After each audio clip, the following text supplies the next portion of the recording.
무조건 도전을 해봐야지 되고 당첨만 되면 사채라도 끌어들여서 희망 고문이긴 하지만 이 희망 고문을 한번 우리가 당해볼 필요는 있다. 왜? 당첨될 수도 있잖아요. 국토부 관계자가 본인을 칭찬을 하는 멘트를 날렸네요. 그렇죠?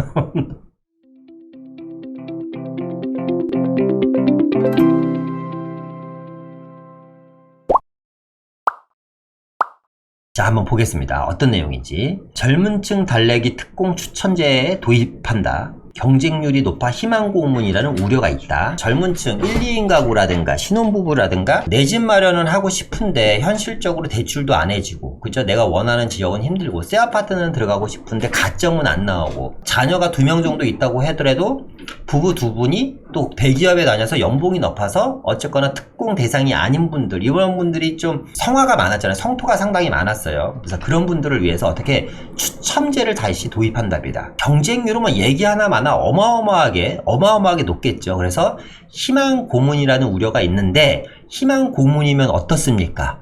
당첨만 되면 되는 거지. 어쨌거나 내가 가능성이 없는데 100분의 1이라도 확률만 있다면 무조건 이거는 진행을 하셔야 되는 겁니다. 특공의 추천제를 도입한다고 합니다. 자, 이렇게 되면 어떤 일이 벌어질까요? 4050 세대들은 또 상대적으로 좀 어떻게 보면 많이 밀리는 현상이 보일 거고, 이 특공을 위해서 여러 가지 제도적으로 준비하신 분들이 계실 거예요. 자녀 계획도 하고 노부모 공양도 하면서, 그리고 이제 뭐 급여도 어느 정도 맞춰놨고 가점도 계속해서 쌓아가는 분들한테는 어떻게 보면 좀 허탈하실 수도 있어. 왜? 그런 거 아무것도 없고 고소득자라든가 1인 가구도 이 추첨제로 당첨될 수 있는 상황이 만들어졌기 때문에. 파이 나누기다. 그러니까 그렇죠. 파이 나누기죠. 그러니까 예를 들어서 피자가 한 10조각짜리 파이가 있는데요. 지금은 그 10조각짜리 파이에 한 20명 정도가 이제 들어와서 먹을 수 있는 게임입니다. 2명 중 1명밖에 못 먹는 게임이죠. 그런데 이 특공, 그러니까 11월 달부터 청약 제도를 개편하면서 추첨제를 도입하게 되면, 지금은 20명이 나눠 먹는 10조각인데 이제 3, 40명이 들어와다 보니까 파이는 먹을 수 있는 양은 줄어들 겁니다. 내가 많이 먹고 싶으면 누군가를 싸워서 이겨야 되는 거죠. 그래서 패닉바이 잠재우기는 역부족일 것 같다라는 뭐 내용이고요. 의미 있는 건 이런 거죠. 1인 가구라든가 신혼 생애 최초 물량을 이제 나눠준다는 겁니다. 추첨제로 나눠주겠다라는 겁니다. 예. 정부가 8일 청약 사각지대에 놓인 1인 가구와 무자녀, 신혼부부, 맞벌이 부부 등으로 생애 최초 신혼부부 특별공급 대상을 확대했다. 누구한테? 1인 가구와 무자녀 신혼부부, 혹시 맞벌이 부부, 여기서 얘기하는 맞벌이 부부는 누구예요? 고소득 맞벌이 부부를 대상으로 생애 최초와 신혼부부 특별공급 대상을 확대했다. 어떻게? 추첨제로. 예. 상대적으로 청약시장에서 소외된 젊은층의 불만을 달래기 위한 포석으로 풀이가 된다. 청약의 높은 벽에 막힌 젊은층이 일반 매매시장으로 몰리면서 집값을 끌어올리는 요인으로 작용하고 있다는 점도 제도 개편의 배경으로 꼽힌다. 근데 이 얘기를 왜 인지하죠? 가점제 맨 처음에 나오고 청약 제도 개편 1차 했을 때 이런 얘기를 했었죠. 이런 문제가 생길 거고, 늘상 말씀드리는 거지만 모든 건 어떻게 된다? 다시 제자리로 돌아온다. 추첨제가 조금씩 늘어나고 있어요. 그죠? 이들을 청약시장으로 흡수해 집값을 안정시켜 보겠다는 의도인 셈인데, 사실상 집값 안정은 의미가 없다. 그러니까 집값 안정이 될 일은 1도 없습니다. 왜? 파이가 너무 작아요. 그죠? 그리고 물량 자체가 뭐 2만 가구도 안 됩니다. 왜? 여기는 이 특공 추첨제, 그러니까 1인 가구라든가 이런 가점이랑 상관없는 특공 추첨제에 해당되는 거는 민영 아파트에만 해당 사항이 있습니다. 공공주택은 해당 사항이 없습니다. 이거는. 다만 물량이 대폭 늘어나지 않은 30대에게는 문턱이 높았던 사전 청약처럼 이번 청약제도 개편은 역시 청년층의 희망 고문만 남길 수 있다는 지적도 제기된다. 희망 고문 이래도 아까 DJ 박님처럼 무조건 도전을 해봐야지 되고 당첨만 되면 사채라도 끌어들여서, 왜? 30억짜리 아파트를 여러분 10억에 분양하는데 10억짜리 아파트를 4억에 분양을 하고요, 20억짜리 아파트를 8억에 분양하는데 이걸 내가 가만히 있어? 그러면 안 되잖아요. 그죠? 생애 최초 특별공급 물량을 보면요, 신혼부부는 현행은 우선공급이 70%, 일반이 30%입니다. 우선 공급 대상은 아시겠지만 소득 여건은 100% 다 맞춰야지 되고요. 그죠? 그리고 맞벌이 이제 120%. 그러니까 연봉으로 따지면 한 6천? 뭐 이렇게 되는 것 같아요.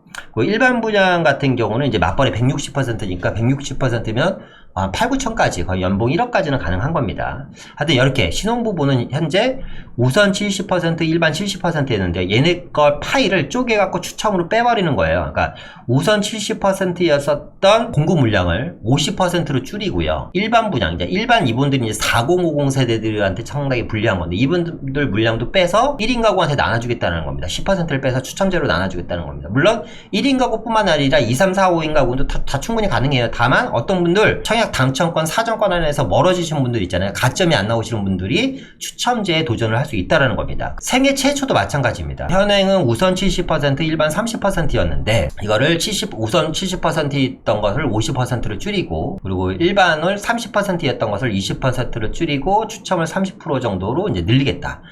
결과론적으로 뭐예요? 신혼부부 특별공급이라든가 생애 최초 특별공급 물량을 일반과 우선을 줄이면서 추첨제 30%를 확보하겠다는 겁니다. 그러면 이 추첨제도 아까 말씀드렸던 것처럼 가점제랑 상관이 전혀 없고 소득 수준과도 상관없고 자녀가 있든 없든 내가 1인 가구든 2인 가구든 3인 가구든 상관없이 일단 무조건 밀어 넣어야 된다. 어디에? 민영 아파트니까. 민영 아파트니까 입지가 좋은 특별공급 물량 내가 해당 사항이 있다면 무조건 생애 최초든 신혼부부든 밀어 넣어야 됩니다. 여기 신문기사에 나왔던 것처럼 희망 고문이긴 하지만 이 희망 고문을 한번 우리가 당해볼 필요는 있다. 왜? 당첨될 수도 있잖아요. 이제 문제가 있대요. 물량이 제한적이다. 지난해 민연주택 생애 최초 신혼부부 특공 물량이 6만 가구였대요. 6만 가구에 30%면 약 18,000가구 정도에 불과한데 그러니까 올해 내년도 이제 사실상 물량이 크게 여러분들 아시겠지만 공급 물량 자체가 없잖아요. 그러다 보니까 약 18,000가구 정도 나 될까 말까입니다. 그러니까 물량은 사실상 상당히 적습니다. 앞서 얘기했던 것처럼 파이는 10조각인데 먹을 사람을 20명에서 3, 40명으로 늘려버린 거예요. 그러니까 파이를 계속해서 나눠 먹어야 되는 상황이고 수백 대 1의 또 추첨제 경쟁률이 나오겠는데 그럼에도 불구하고 한번 해봐야겠죠. 전체 민영주택 물량이 9% 수준이다. 그죠? 그러니까 둔촌주공 아주 대박 날 겁니다. 아주 청약 경쟁률이. 국토부 관계자는 지금은 부부 1명 중 대기업에 다녀 소득이 높거나 1인 가구인 경우 청약 당첨이 불가능한데 이런 사람들한테 기회를 준다는 점에서 의미가 높다라고 국토부 관계자가 본인을 칭찬을 하는 멘트를 날렸네요. 그죠? 전문가들은 이번 제도 개편이 일부 젊은 층에 안도감을 줄 수 있지만 패닉바잉을 줄이거나 기존 집값에 영향을 주기는 전혀 앞서 얘기했던 것처럼 패닉바잉을 줄이거나 영끌하는 현상을 막지는 못할 거고요. 그리고 기존 집값에 영향을 주는 건 거의 불가능합니다. 왜? 물량이 없기 때문에 당첨되는 숫자가 그러니까 물량이 많아져야 되겠죠. 예를 들어서 신혼부부 특별공급 물량이 18,000가구가 아니라 한 5만 가구, 6만 가구, 10만 가구 정도 된다고 하면 많은 신혼부부들이 기다릴 겁니다. 물량 자체가 너무 적기 때문에 당첨되시는 분은 정말 로또 10번 맞은 거나 똑같은 효과입니다. 추첨제를 도입해서 물량이 매우 적기 때문에 제로성 게임만 가중시키는 것으로 예상이 된다. 앞서 얘기했던 것처럼 4050 세대에 대한 역차별 문제도 여전하다. 이분들한테 파일을 뺏어서 어떻게 하는 거예요? 1인 가구한테 나눠주는 거. 신혼부부들의 파일을 뺏어서 1인 가구들한테 나눠주는 거기 때문에 4050 세대에 대한 파일을 뺏어서 고소득자한테 나눠주고 신혼부부 물량과 생애 최초 내 집 마련 물량을 뽑아서 또 1인 가구나 고소득자들한테 나눠주는 겁니다. 그분들이 사각지대에 놓여있다는 이유로. 물론 그러니까 시소죠. 시소. 한쪽이 누르면 한쪽이 기울어지는 거죠. 그죠? 예, 어쩔 수 없는 겁니다. 예. 모두가 만족할 수는 없기 때문에 어쨌거나 새로운 기회가 생겼다. 자, 그래서 내년 11월 달에 청약제도가 바뀌고 여러분들 19세 이상 자녀들 둔 부모들 이라든가 뭐 거기에 해당 사항 되시는 분들 아니면 혹시나도 지금 이 영상을 보시는 분들 중에서 아직 내 집 마련을 못 하신 분들인데 자금력은 어느 정도 있다 청약 가점이 안 나온다 이런 분들한테는 정말 희소식입니다. 그죠? 기대가 생기잖아요. 희망이 생기죠. 사람은 동물과 짐승의 틀린 점은 꿈을 꾸고 희망이 있다라는 건데 꿈과 희망이 생긴다라는 거는 인생을 살아가는데 아주 커다란 빗줄기가 되는 겁니다. 그런 점에서는 저는 좀 의미가 있다.